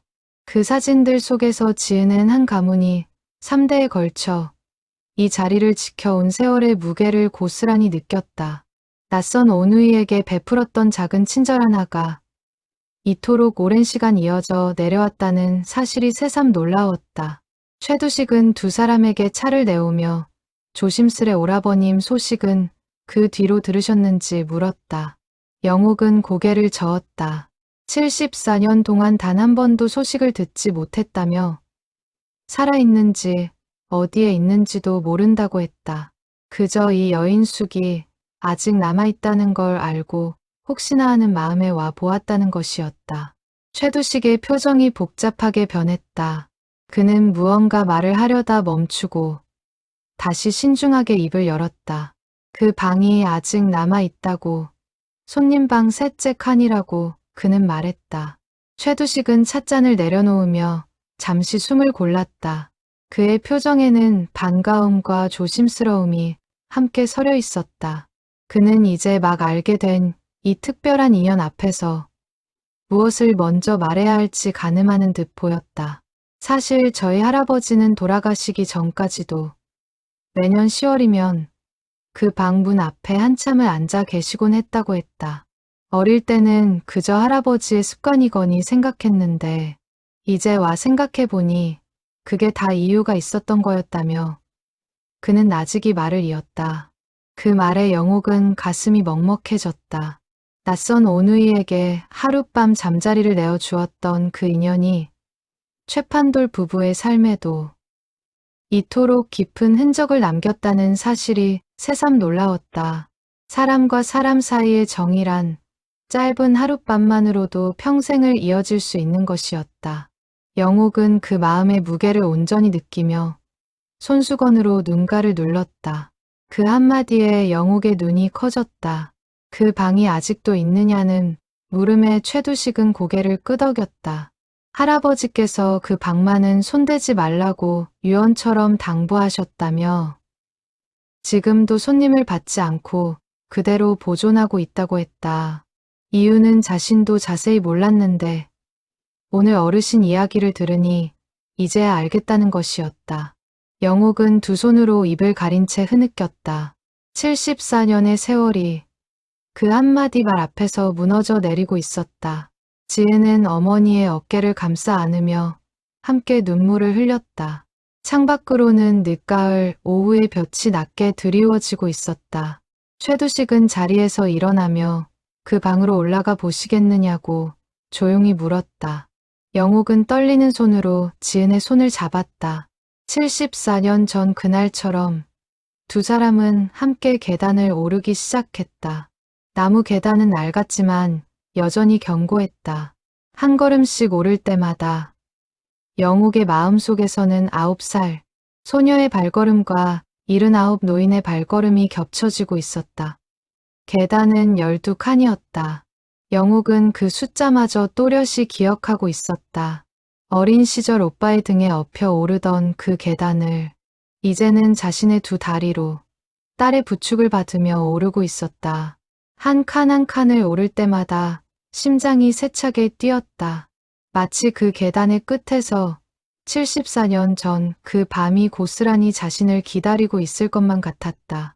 계단을 오르는 동안 최두식은 몇 걸음 뒤에서 조용히 따라오며 낮은 목소리로 여관의 역사를 들려주었다. 이 계단도 저 난간도 할아버지가 손수 다듬으신 것이며 집안은 대대로 이 여관을 지켜왔다고 했다. 아버지도 자신도 이 자리를 떠난 적이 없다는 말에 영옥은 문득 생각했다. 사람이 한 자리를 지킨다는 것이 때로는 누군가를 위한 가장 큰 기다림이 될 수도 있다는 것을. 최판돌 부부가 이 여관을 지켰던 것도 어쩌면 언젠가 돌아올 두 사람을 위한 기다림이었을지 몰랐다. 2층 복도 끝 셋째 칸이라 적힌 낡은 나무 문패가 걸린 방 앞에서 최두식이 걸음을 멈추었다. 문패의 글씨는 세월의 발에 희미했지만 분명 그 글씨였다. 영욱은 문 앞에서 한참을 서서 움직이지 못했다. 손끝이 떨렸다. 지은이 어머니의 손을 잡아주며 낮게 물었다. 엄마 괜찮으세요? 천천히 들어가도 돼요. 영욱은 고개를 끄덕이며 깊게 숨을 들이쉬었다. 최두식이 조심스레 문을 열었다. 문이 열리는 순간 오래도록 갇혀있던 공기가 흘러나왔다. 나무 냄새와 옅은 곰팡내, 그리고 시간이 멈춘 듯한 고요함. 방 안은 놀랍도록 옛 모습 그대로였다. 낡은 반다지, 빛바랜 장판, 그리고 창가에 드리운 무명 커튼까지. 최판돌 부부가 이 방을 손대지 않고 지켜온 세월이 방 안가득 고스란히 배어 있었다. 방 한쪽 천장에는 세월에 그을린 흔적이 남아 있었고 창틀에는 오래된 나무 냄새가 짙게 배어 있었다. 그러나 신기하게도 방 전체에서 느껴지는 것은 낡음의 쓸쓸함이 아니라 오랫동안 정성으로 지켜진 것들 특유의 온기였다. 마치 이 방 자체가 누군가의 그리움을 먹고 자라난 살아있는 존재처럼 느껴졌다. 영욱은 그 온기를 온몸으로 느끼며 천천히 방 안 깊숙이 걸음을 옮겼다. 지은은 방 안에 들어서며 저도 모르게 숨을 죽였다. 어머니에게서 수도 없이 들었던, 그러나 실체 없이 상상 속에서만 존재했던 그 방이 눈앞에 실제로 펼쳐져 있었다. 방 한쪽 창으로 들어오는 늦가을 볕이 낡은 장판 위에 길게 그림자를 들이우고 있었다. 지은은 이 방이 단순한 옛 건물의 일부가 아니라 어머니의 인생에서 가장 깊은 자리를 차지하고 있던 공간이라는 것을 온몸으로 느꼈다. 영욱은 방 안으로 한 걸음 조심스레 발을 내디뎠다. 마치 그 걸음이 시간을 거슬러 오르는 걸음이라도 되는 것처럼 그녀의 얼굴에는 벅찬 감정이 서려 있었다. 방 한가운데 서서 영욱은 천천히 사방을 둘러보았다. 낮은 천장, 나무 기둥, 작은 봉창, 모든 것이 낯익으면서도 낯설었다. 74년이라는 시간이 그 사이에 가로놓여 있었다. 지은은 그런 어머니의 모습을 조금 떨어진 곳에서 지켜보았다. 평생 씩씩하고 단단했던 어머니가 지금 이 순간만큼은 마치 길을 잃은 어린아이처럼 보였다. 지은은 그 모습에서 자신이 미처 알지 못했던 어머니의 또 다른 얼굴을 발견했다. 낡은 것을 다루는 손끝은 그토록 정교하고 단단했지만 마음 한구석에는 여전히 9살 소녀가 그대로 남아 있었던 것이다. 저기에요. 영욱이 떨리는 목소리로 방 한쪽 벽을 가리켰다. 벽지가 낡아 군데군데 들뜬 그 자리. 나무 기둥이 드러난 부분이었다. 영욱은 천천히 그쪽으로 다가가 떨리는 손끝으로 벽을 더듬었다. 세월의 색이 바래고 나뭇결이 거칠어졌지만 그 흔적은 분명히 남아 있었다. 칼끝으로 눌러 새긴 2개의 이름. 서영호, 서영호. 그리고 그 아래 작은 글씨로 새겨진 날짜. 경인년 10월 이틀. 영욱은 그 이름을 손끝으로 어루만지며 무너지듯 주저앉았다. 오빠. 목이 메어 더 이상 말을 잇지 못했다. 74년 동안 마음속에서만 되뇌었던 그 이름이 마침내 손끝에 닿는 실체로 되살아난 순간이었다. 지은은 어머니 곁에 함께 무릎을 꿇고 앉아 말없이 어머니의 등을 쓸어내렸다. 방 안에는 오래도록 흐느낌만이 낮게 울렸다. 영욱은 그 순간 74년 전 그날 밤의 기억이 한꺼번에 되살아나는 것을 느꼈다. 오빠의 낮은 목소리로 듣던 옛 이야기, 목끝으로 나무를 긁던 소리, 그리고 우리가 여기 왔었다는 표시하라던 오빠의 말, 그 모든 순간이 마치 어제 일처럼 생생하게 되살아났다. 영욱은 벽에 이마를 가만히 기댄 채 오랫동안 참아왔던 울음을 마침내 터뜨렸다. 74년 만에 흘리는 진짜 눈물이었다.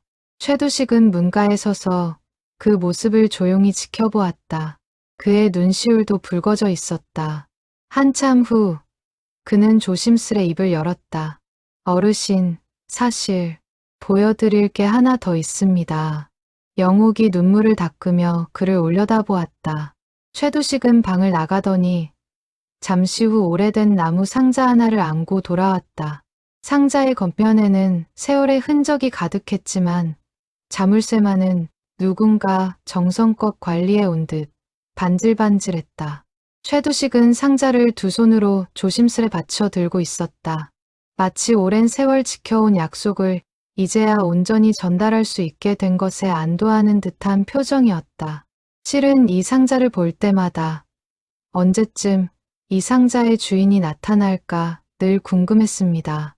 할아버지도 아버지도 끝내보지 못하고 세상을 떠나셨거든요. 제가 이 상자를 전할 수 있게 되어서 오늘 정말 다행이라는 생각이 듭니다. 그의 목소리에는 3대에 걸친 기다림의 무게가 고스란히 담겨 있었다. 그가 상자를 들고 방으로 들어오는 짧은 사이 지은은 문득 창밖을 내다보았다.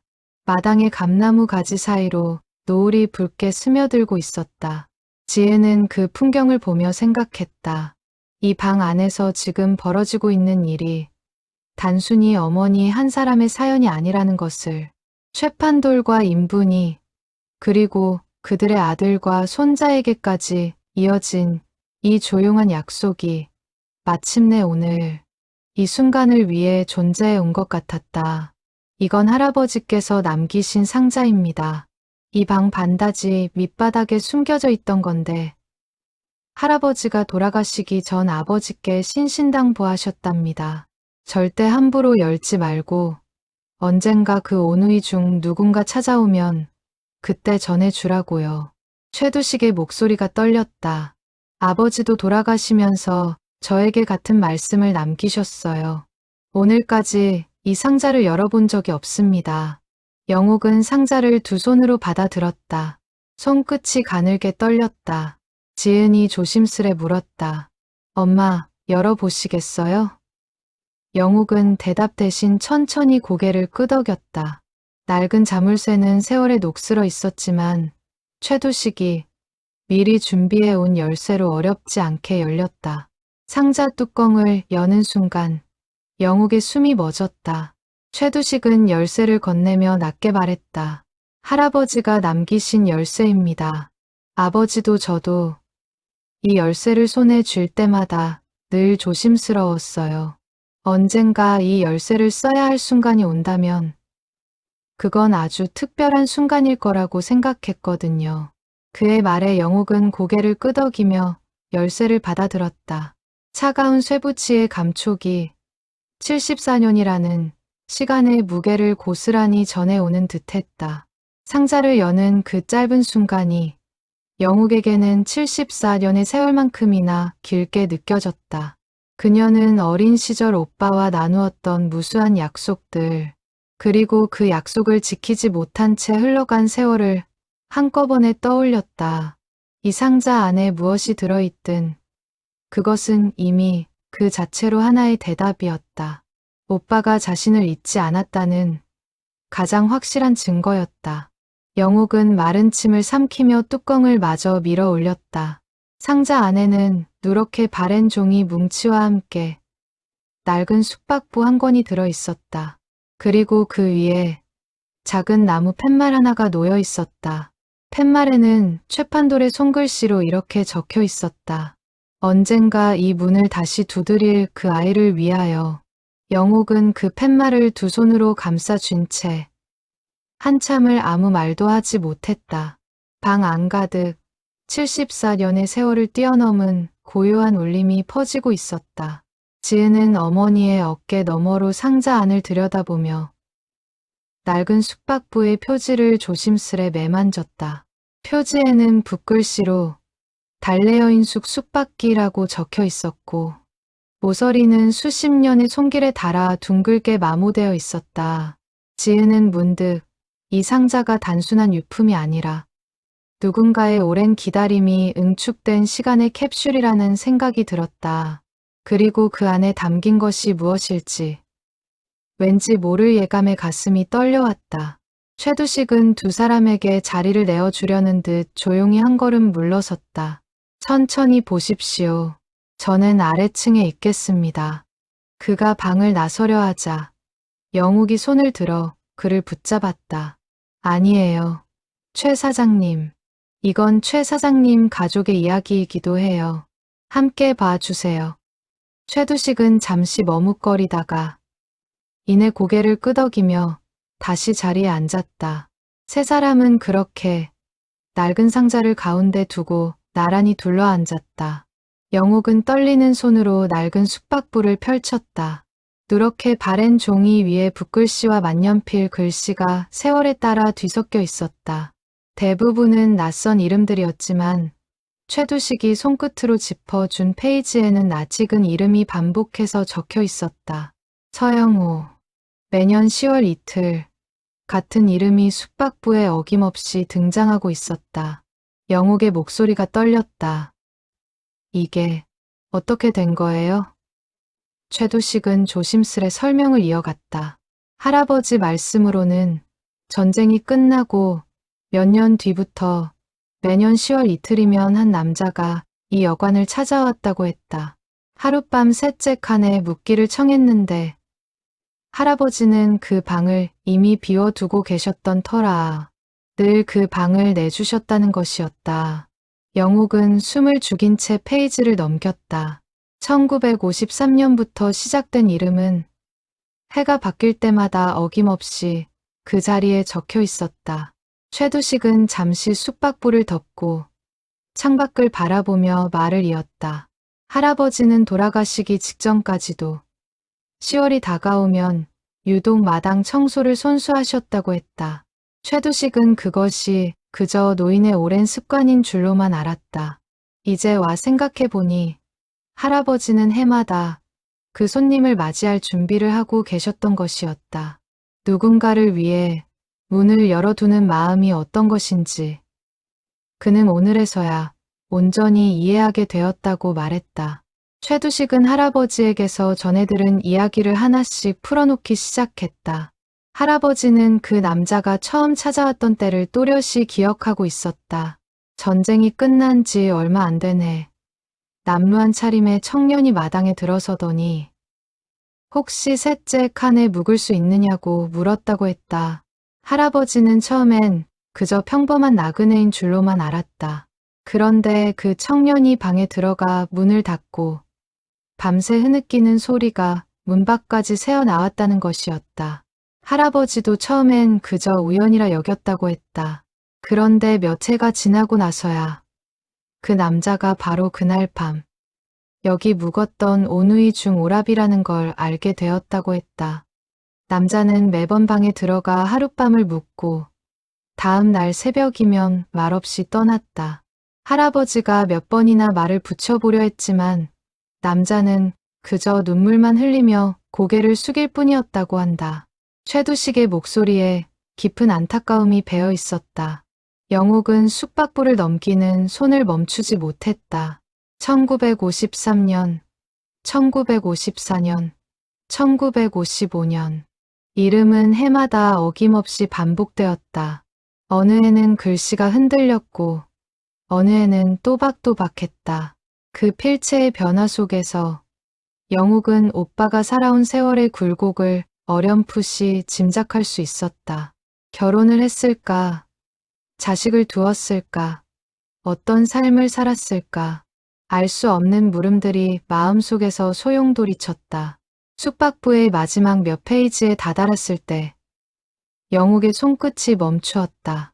이름이 적힌 마지막 해는 3년 전이었다. 그 이후로는 페이지가 비어 있었다. 영욱의 심장이 철렁 내려앉았다. 왜 여기서 끊긴 거죠?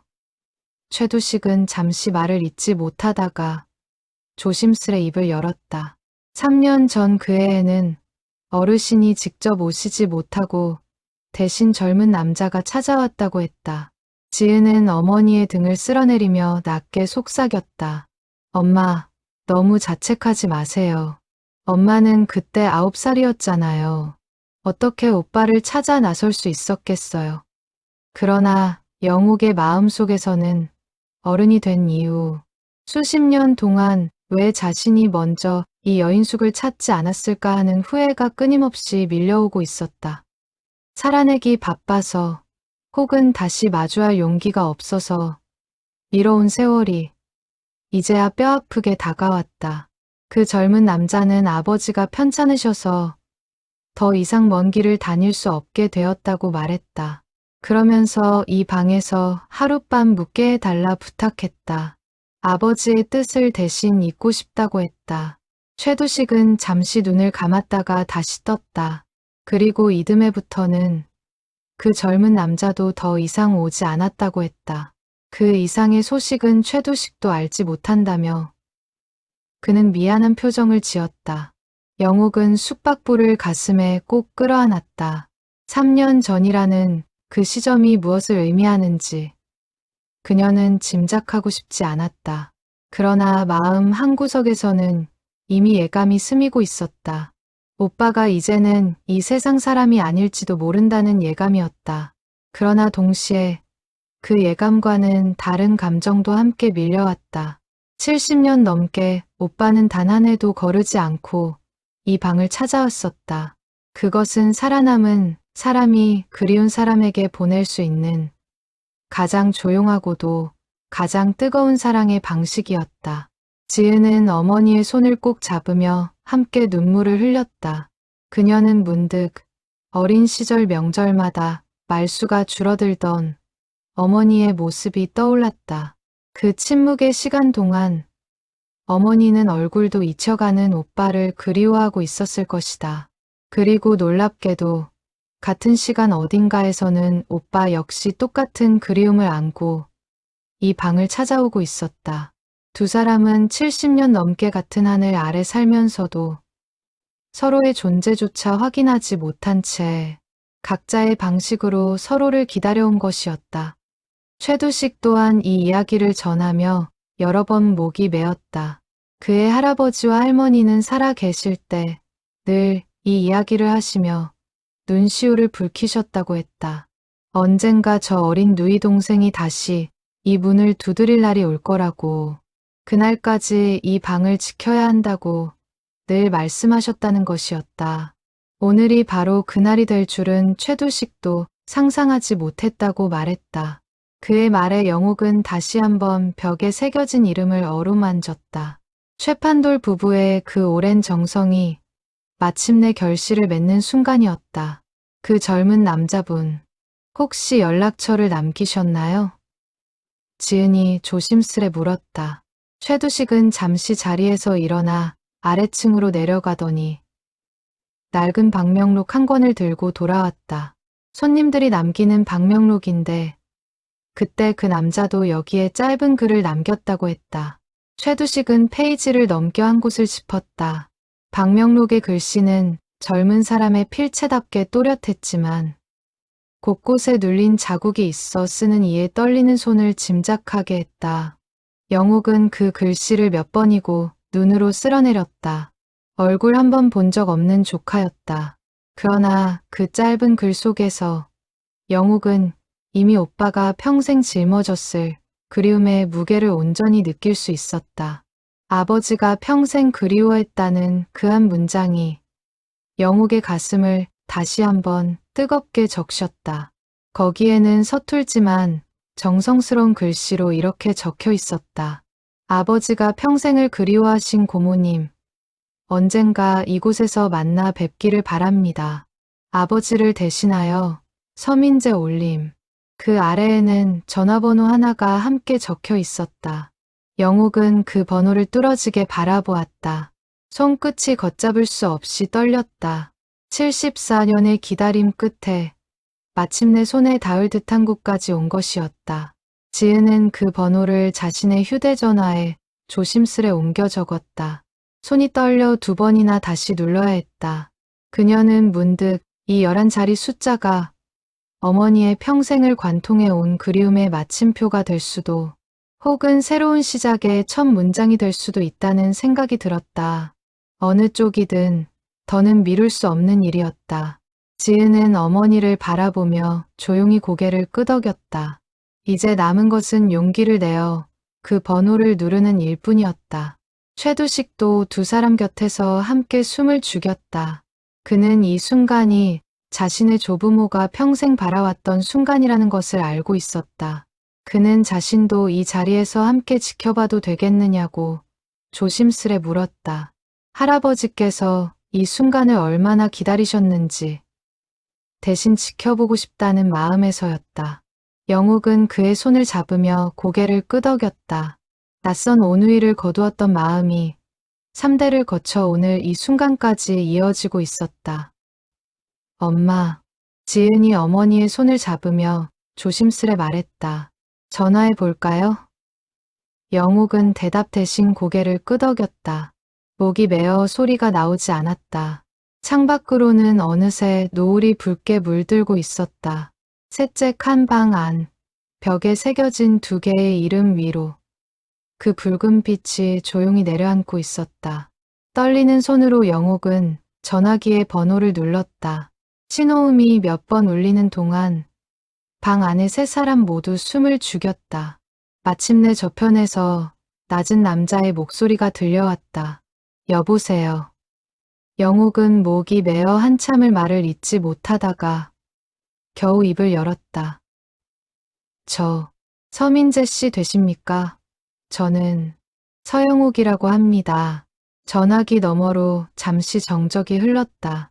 그러다 남자의 목소리가 크게 떨리기 시작했다. 고모님, 정말 고모님이세요? 민재는 그 자리에서 한참을 흐느꼈다. 아버지가 그토록 찾으시던 고모님이 정말 계셨다며. 어릴 때부터 아버지께 고모님 이야기를 수도 없이 들었다고 했다.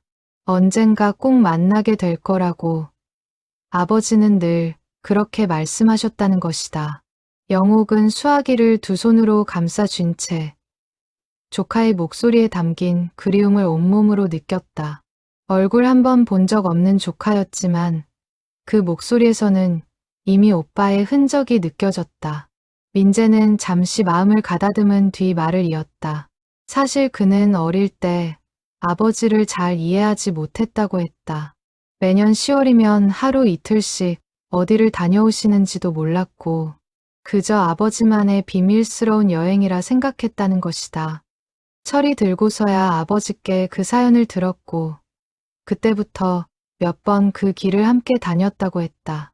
영욱은 그 말을 들으며 오빠의 그리움이 혼자만의 것이 아니라 다음 세대로 이어져 왔다는 사실에 또 한 번 마음이 뭉클해졌다. 아버님은 언제 돌아가셨나요? 영욱이 조심스레 물었다. 민재는 잠시 숨을 고르고 답했다. 3년 전 겨울이었어요. 마지막까지도 고모님 이야기를 하시며 눈을 감으셨습니다. 영욱이 손 놓지 않겠다고 약속했는데 하시면서요. 그 말에 영욱은 참았던 눈물을 다시 터뜨렸다. 74년 전 그날 밤 오빠가 했던 약속이 마지막 순간까지도 그의 마음속에 살아있었다는 사실이 가슴을 저몄다. 민재는 그날 저녁 곧바로 차를 몰아 달래여관으로 달려왔다. 어둑해질 무렵 여관 마당에 도착한 그는 차에서 내리자마자 영욱을 향해 달려와 무릎을 꿇었다. 고모님. 50대 초반의 남자가 눈물을 흘리며 고개를 숙이는 모습에 영욱은 그를 붙들어 일으키며 함께 눈물을 흘렸다. 얼마나 큰 복인지 모른다며 그녀는 조카를 일으켜 세웠다. 두 사람은 한참을 서로를 붙잡은 채 마당 한가운데서 눈물을 나누었다. 최두식은 그 모습을 조금 떨어진 곳에서 지켜보며 조용히 감나무 아래 등불을 밝혔다. 그는 이 순간을 방해하지 않으려 애쓰면서도 3대에 걸쳐 이어져 온 이 인연의 결실을 두 눈으로 직접 지켜볼 수 있다는 사실의 깊은 감회에 젖어 있었다. 마당 가득 번지는 노을빛 속에서 낯선 두 사람이 서로를 부둥켜 안고 있는 그 광경은 마치 오래전 쇠판돌 부부가 꿈꾸었던 어떤 장면이 마침내 현실이 된 것처럼 보였다. 지은은 그 광경을 지켜보며 처음 만나는 사촌과 어머니 사이에 흐르는 그 낯설고도 애틋한 기류를 온몸으로 느꼈다. 피 한 방울 섞이지 않은 것도 아닌데 평생을 모르고 살아온 가족. 그러나 그 짧은 포옹 하나로 이미 오랜 세월을 함께 산 사람들처럼 서로를 끌어안고 있었다. 지은은 문득 가족이라는 것이 함께 보낸 시간의 길이가 아니라 서로를 향한 그리움의 깊이로 이루어지는 것일지도 모른다고 생각했다. 민재는 낡은 가방에서 오래된 서류철 하나를 꺼내 영옥에게 내밀었다. 아버지가 평생 간직하신 것으로 돌아가시기 전 자신에게 남기며 혹시라도 고모님을 만나거든 반드시 전해달라고 하셨다는 것이었다. 영옥은 떨리는 손으로 서류철을 받아들었다. 그 안에는 누렇게 바랜 편지. 뭉치와 함께 오빠의 젊은 시절부터 노년까지의 사진들이 차곡차곡 정리되어 있었다. 편지는 모두 영옥에게 쓴 것이었으나 단 한 번도 붙이지 못한 편지들이었다. 영옥은 가장 오래된 편지부터 천천히 읽어 내려가기 시작했다. 영옥아, 오빠다. 그날 너를 두고 떠밀려온 것이 평생의 한이 되었다. 매일 밤 내 얼굴이 눈에 밟혀 잠을 이루지 못한다. 살아만 있어 다오. 언젠가 반드시 찾으러 가마. 젊은 시절의 필체로 쓰인 그 편지에서 영옥은 16 소년의 절박함을 고스란히 느낄 수 있었다. 편지는 해가 갈수록 필체가 변해갔다. 어느 편지에는 이렇게 적혀 있었다. 영옥아, 오늘도 달래 여인숙에 다녀왔다. 그 방은 여전히 그대로더구나. 벽에 새긴 우리 이름도 그대로였다. 내가 어디선가 잘 살고 있기를. 그리고 언젠가 이 방에서 다시 만날 수 있기를 매일 기도한다. 또 다른 편지에는 이렇게 쓰여 있었다. 영옥아, 나는 결혼을 했고 아들을 얻었다. 아이 이름을 민재라 지었다. 내가 이 아이를 보면 얼마나 좋아할까 생각한다. 가장 최근의 편지는 필체가 힘없이 흔들려 있었다. 영옥아, 이제 몸이 예전 같지 않구나. 더 이상 그 먼 길을 걸을 힘이 없다. 아들에게 부탁해 두었으니 혹시 내가 이 편지를 읽는 날이 온다면 그것으로 나는 여한이 없다. 그날 밤 너를 두고 간 것을 용서해 다오. 오빠가 정말 미안하다. 영옥은 그 마지막 문장 앞에서 더 이상 눈물을 참지 못하고 오열했다. 오빠, 미안할 게 뭐가 있어. 오빠 잘못이 아니었잖아. 오빠는 최선을 다했어. 나는 그때도 지금도 오빠를 원망한 적 없어. 영옥은 편지를 가슴에 끌어안은 채 오래도록 흐느꼈다. 74년 동안 마음 한구석에 남아있던 작은 앙금. 왜 그날 나를 혼자 두고 갔을까 하는 그 물음이 이제야 완전히 녹아내렸다.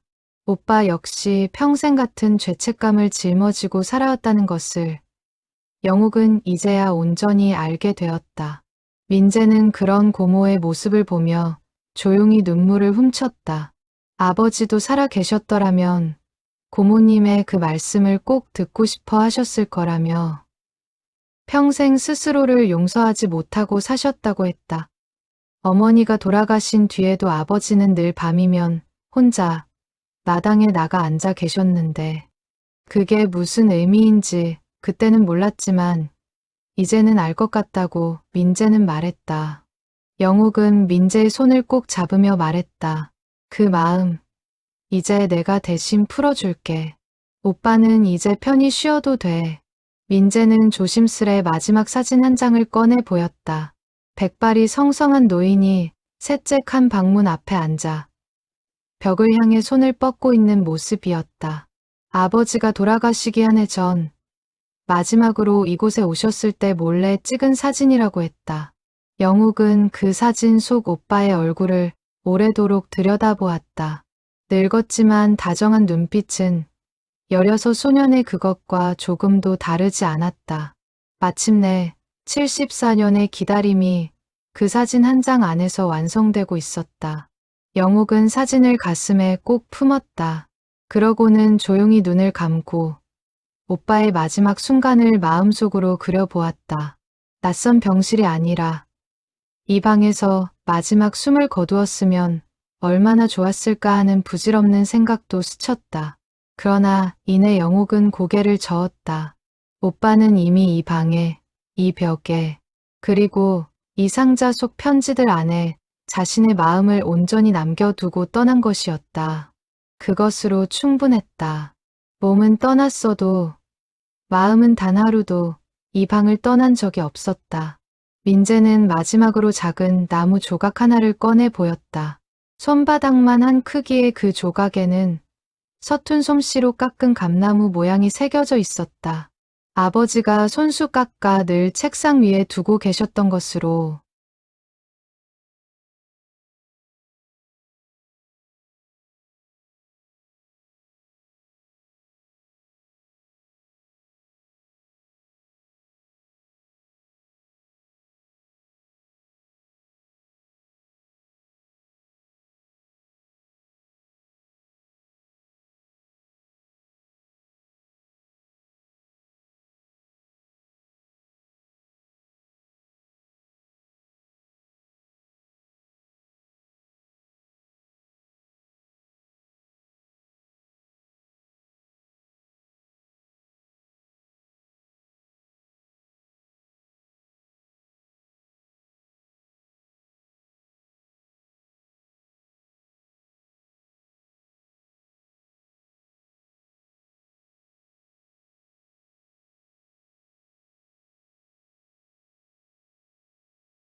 먼 훗날 영옥의 표구 공방을 물려받게 될 지은은 종종 어머니에게 그의 가을의 이야기를 들려달라 청하곤 했다. 그때마다 영옥은 낡은 사진 한 장을 꺼내 놓고 처음부터 끝까지 천천히 그 이야기를 풀어놓았다. 이야기는 늘 같은 문장으로 끝을 맺었다. 낡았다고 해서 마음까지 낡는 것은 아니란다. 오래된 것일수록 더 정성껏 다루어야 비로소 새 것보다 귀한 것이 되는 법이야. 그 말은 표구 일을 두고 하는 말이면서도 동시에 사람과 사람 사이의 정을 두고 하는 말이기도 했다. 손님방 셋째 칸의 이야기는 그렇게 세대를 넘어 오래도록 전해지게 되었다.